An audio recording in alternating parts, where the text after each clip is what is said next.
एक बार की बात है। सुदर्शनपुर नाम के गांव में एक पंडित रहता था, विनायक शास्त्री। बहुत ज्ञानी, बहुत आदरणीय, पर एक छुपा दोष था, लालच। एक दिन गांव का एक धनी सेठ हरिराम मंदिर आया। पंडित जी, ईश्वर के चरणों में चढ़ाने के लिए सोने चांदी का दान लाया हूँ।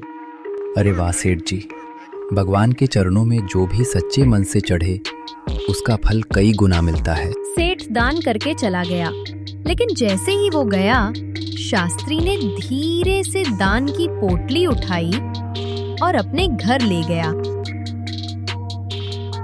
देखो ललिता, कितना धन लाया हूँ, अब आराम से ऐश करेंगे। ये आपने कहाँ से ले आया? ये मैं मंदिर से उठा कर ले आया हूँ। ये ठीक नहीं है, ये भगवान का धन है। चुप रहो, अब हमारा जीवन बदल जाएगा, नहीं तो जिंदगी भर पुजारी ही बना रहूंगा। लेकिन अचानक शास्त्री को भय हुआ, कहीं कोई देख न ले। रात में ही दोनों गांव छोड़कर भागने का निर्णय लेते हैं। चलो हम इस घर को छोड़कर चलते हैं। दोनों को चलते चलते रात हो गई। दोनों एक जंगल में पहुंचते हैं, जिसका नाम महाकाल जंगल था।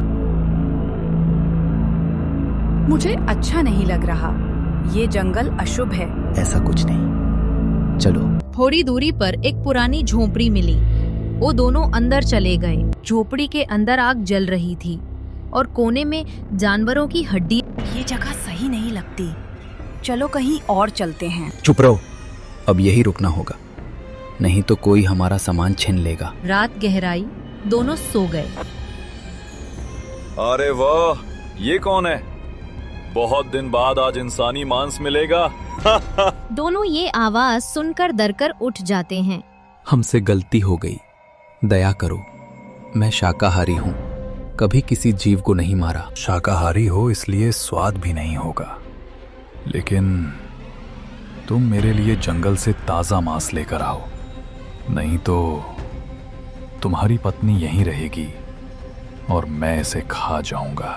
नहीं, मैं अभी मांस लाता हूँ, कृपा करो। मैंने कहा था ना, लालच के कारण हम बर्बाद हो जाएंगे। शास्त्री जंगल में पहुंचता है। उसको एक मरा हुआ भालू का बच्चा मिलता है। वो उसे उठाकर झोपड़ी लौटता है, लेकिन अंदर का दृश्य देख जम जाता है। कालत्रास हंसते हुए ललिता का मांस खा। नहीं, तुमने मेरी पत्नी को मार डाला।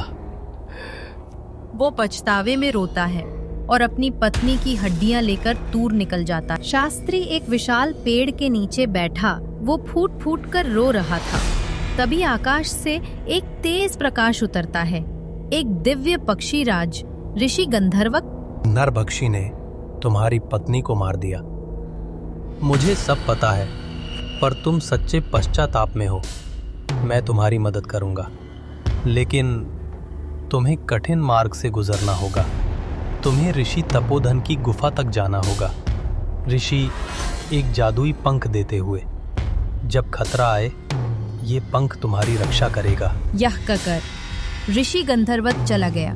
कांटों, झाड़ियों, अंधेरों से गुजरने के बाद शास्त्री को एक लाल आंखों वाला वानर योद्धा मिलता है, भैरंग। कौन हो तुम और यहाँ कैसे?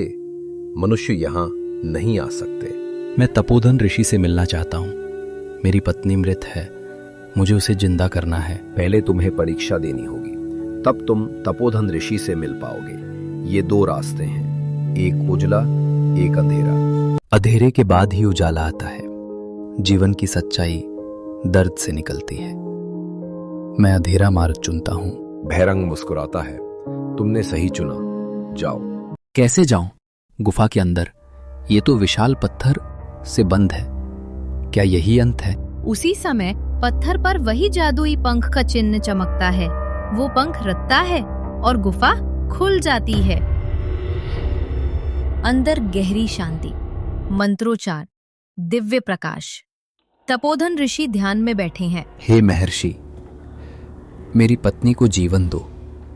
मैं लालची था, मैंने पाप किया। ठीक है, मैं तुम्हारी मदद करूंगा, लेकिन पहले तुम मेरे प्रश्नों का उत्तर दो। मनुष्य के जीवन में क्या बड़ा है, भाग्य या बुद्धि? बुद्धि बदले तो भाग्य भी बदलता है। सत्य।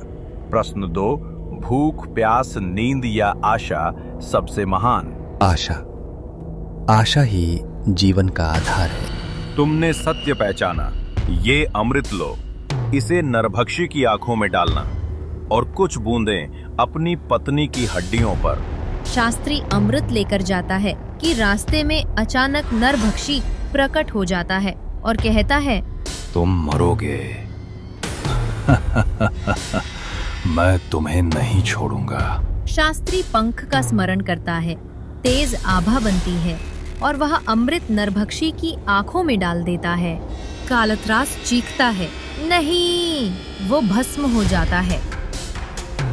शास्त्री हड्डियों पर अमृत डालता है, प्रकाश फैलता है। ललिता पुनर्जीवित होकर उठती है। मैं वापस लौट आई। मेरे लालच ने तुम्हें खो दिया था, अब कभी लालच नहीं करूंगा। ऋषि गंधर्वक आकाश से आवाज देते हैं, आज तुमने पश्चाताप से मोक्ष पाया। सुदर्शनपुर लौटो, धर्म का मार्ग अपनाओ।